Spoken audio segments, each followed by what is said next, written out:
Salut à tous et on se retrouve pour une nouvelle vidéo de revue de deck et on va passer en revue cette fois-ci le second deck du coffret Planechase Anthology et ce sera le deck 5 couleurs du Vagabond du Maelstrom. Donc c'est la carte un peu fétiche de ce deck là et qui se trouve ici. Très bien, très bien. Donc déjà avant toute chose il faut noter qu'il s'agit d'un deck 5 couleurs. Donc pas forcément très évident à jouer. Voili voilou. Et notre petite mascotte du deck, en fait, ça va être ce monsieur. Voilà, le Vagabond du Maelstrom. Qui a tout simplement comme effet le fait de donner la célérité à toutes vos créatures. Et aussi de déclencher 2 fois l'effet cascade. Alors avant de parler de cascade, on va parler de cascade tout court, puisque oui, la mécanique de la cascade va être le thème de ce deck. Donc la cascade, qu'est-ce que c'est? Eh bien tout simplement, quand vous jouez justement un sort qui a la cascade, c'est au moment où vous le jouez, vous pouvez révéler les cartes du dessus de votre bibliothèque jusqu'à ce que vous révéliez une carte qui n'est pas un terrain et qui coûte moins cher que le sort que vous venez de jouer avec la cascade. Donc si vous jouez cascade ici, vous allez révéler les cartes jusqu'à trouver une carte non terrain qui coûte 2 ou moins. C'est forcément au moins 1 de moins que le prix de la carte. Et donc vous allez pouvoir la jouer cash sans payer son coût de mana, sachant que pour des petites questions pratiques, le sort que vous allez jouer ainsi va se résoudre avant le sort initial. Puisqu'en fait au moment où vous jouez, donc je joue cet agent sans éclat avec la cascade, voilà, donc il n'est pas encore arrivé sur le terrain, je l'ai simplement joué. Sa capacité de cascade va se déclencher. Donc elle va se déclencher, on la résout, ensuite on a le sort qui arrive et la capacité nous dit qu'on peut le jouer. Et ben on va le jouer. Donc admettons qu'on tombe sur autre chose, voilà, admettons que ce soit un autre... disons un sort quelconque qui coûte 2 ou moins, hop, on le joue, il arrive ici, et donc celui-ci va se résoudre, il arrive en jeu, ou il se résout si c'est un éphémère ou un rituel, puis enfin et seulement, notre petit sort qu'on avait joué initialement avec la cascade va pouvoir se résoudre et arriver, voilà. C'est juste pour la petite précision, donc corrigez-moi si je me trompe, mais normalement ça se passe comme ça. Je suis pas un super expert de folie de la cascade après ça, mais voilà. Donc bref... Et donc à quoi ça sert? Eh bien ça sert tout simplement que si vous avez beaucoup de cartes dans votre deck avec la cascade, vous allez pouvoir toutes vous les enchaîner. Et quand le vagabond joue cascade, eh bien tout simplement l'effet va se déclencher 2 fois, donc il va se mettre 2 fois sur la pile et vous allez les déclencher les uns après les autres, tout bêtement. Voilà, donc comme en plus lui il coûte 8, il va pouvoir aller vous chercher 2 fois un sort du coup qui coûte moins que 8, donc 7 ou moins, très bien. Donc par exemple, vous le jouez, voilà, vous révélez les cartes, vous tombez sur un agent machin chose, vous retombez sur un autre agent, vous pouvez les jouer directement, toutes les deux gratuitement, et chacune d'entre elles va pouvoir aller rechercher un sort qui coûte 2 ou moins, et etc.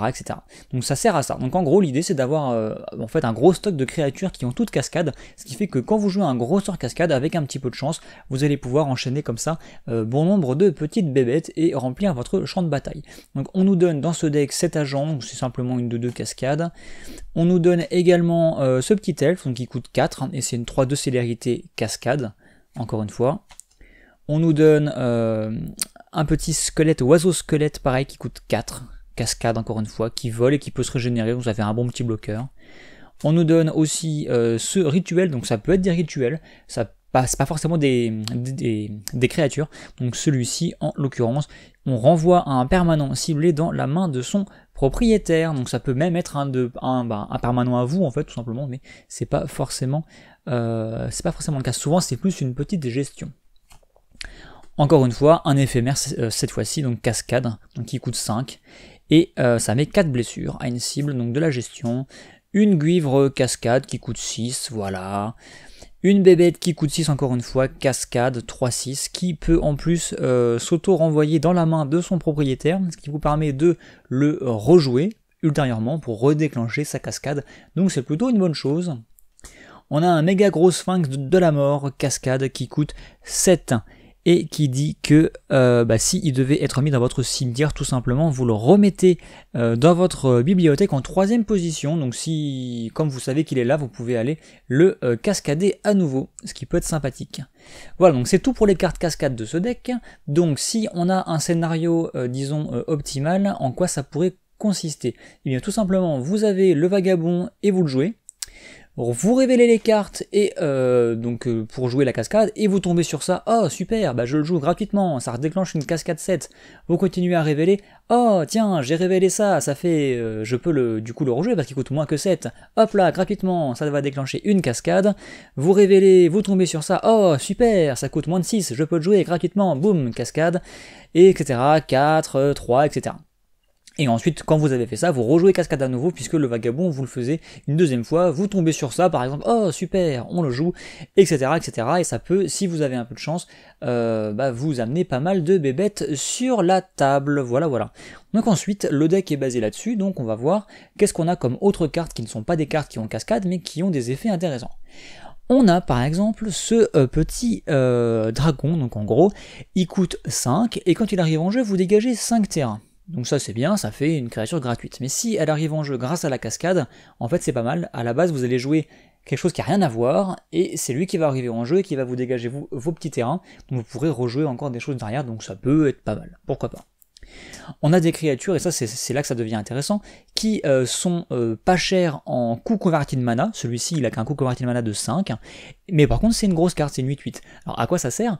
En fait dans Magic, quand une carte est puissante, elle peut être chère, mais elle va être chère de deux manières possibles, ou bien parce qu'elle a un coût converti de mana très élevé, comme les Eldrazi, qui vont coûter 11, 12, 15, ou bien elle va avoir de nombreuses couleurs, puisqu'en fait on considère que c'est plus difficile de réunir des couleurs différentes que d'accumuler du mana générique, tout simplement. Donc là par exemple, il va coûter 5, ce qui est pas énorme, mais c'est un de chaque couleur. Mais par contre c'est une 8-8. Par contre, c'est là que c'est intéressant de le jouer en cascade, puisque la cascade se moque de la couleur en fait des manas que vous jouez tout simplement. Donc lui, si vous sortez un cascade 6 et que c'est lui qui tombe juste derrière, vous serez très content, tout bêtement. Puis comme le deck est 5 couleurs, on peut se permettre de le jouer en plus. On va avoir ce type de carte par exemple, donc là c'est une 4-4 vol qui coûte que 3, donc c'est pas très cher, mais par contre elle a un petit malus, vous ne pouvez la jouer que si vous avez déjà joué un autre sort ce tour-ci. Et c'est là que c'est super intéressant avec cascade, parce que souvent, vu qu'elle est à 3, elle va arriver en fin de cascade, et comme vous avez déjà joué un sort, puisque le sort initial qui joue la cascade et tous les sorts suivants vont être joués, donc dans tous les cas, vous avez déjà joué des sorts, donc du coup, elle arrive en fin de cascade, et elle se pose sur la table, et vous avez une 4-4 vol, donc c'est super, donc ça c'est une carte vraiment très intéressante pour la cascade. Vous avez ce petit Exarche qui lui a plusieurs petits effets quand il arrive en jeu. Vous pouvez chercher dans votre bibliothèque une carte de créature, la révéler et la mettre sur le dessus de votre bibliothèque que vous aurez mélangé juste avant. Donc si vous prévoyez de faire une cascade dans la foulée, ça peut servir à ça. Ou alors vous prenez un permanent non créature qui se trouve sur la table et vous le mettez au-dessous de la bibliothèque de son propriétaire, ce qui fait tout simplement une gestion. Pourquoi pas? Ensuite, on a besoin d'avoir de nombreuses couleurs différentes dans ce deck qui joue 5 couleurs, et il nous faut du mana, puisqu'on monte quand même à 8, à 7, 6, 7, 8, donc en fait il nous faut quand même du mana pour jouer ces grosses créatures, ces gros sorts. Donc culture, typiquement, c'est une carte de rampe qui est intéressante, puisque comme elle va chercher 2 terrains de base, vous pouvez très bien aller chercher, admettons que vous avez déjà le vert puisque vous jouez culture, vous pouvez aller chercher un marais et une montagne par exemple, donc hop, vous avez 3 couleurs, donc c'est plutôt pas mal. On a ce type de cartes qui coûtent, qui ne sont pas colorées, donc vous pouvez les jouer peu importe les terrains que vous possédez, et qui eux vont vous chercher encore une fois des terrains de base, donc ça vous permet de trouver les bonnes couleurs, donc ça sert à ça.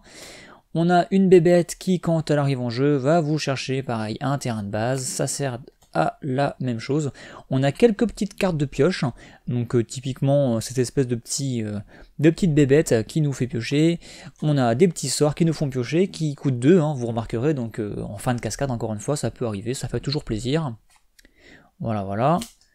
Ensuite, on a des cartes qui sont plutôt intéressantes à jouer dans une mécanique de cascade, par exemple ce petit enchantement qui dit tout simplement que au début de l'entretien de chaque joueur, ce joueur va pouvoir renvoyer une créature, il va devoir renvoyer une créature qu'il contrôle dans sa main. Donc ça va embêter votre adversaire parce que il va devoir remonter ses créatures dans sa main systématiquement, et vous ça vous arrange parce que vous remontez vos créatures et vous les rejouez, ça redéclenche une cascade. Donc ça vous permet de jouer en fait vos cascades plusieurs fois d'affilée, donc ça peut plutôt être pas mal.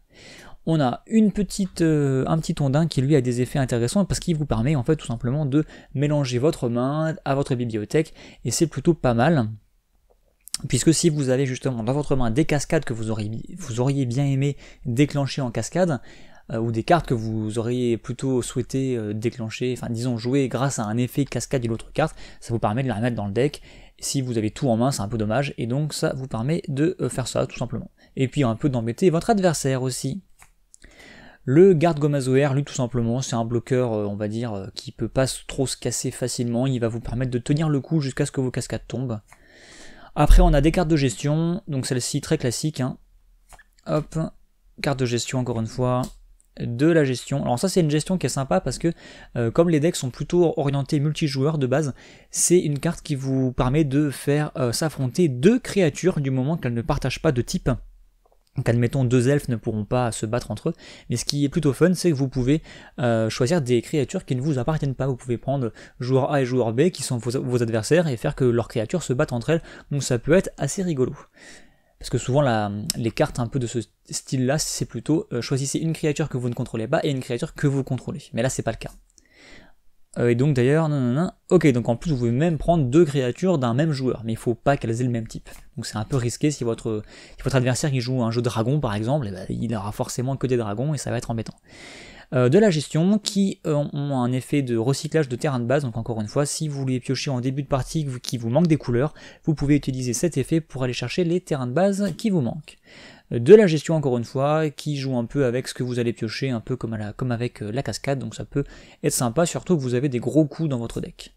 Une carte, je sais pas trop ce qu'elle fait là, très honnêtement. Ensuite on a une carte pareille qui coule en multijoueur, mais qu'est-ce qu'elle fait dans ce deck cascade, je sais pas trop.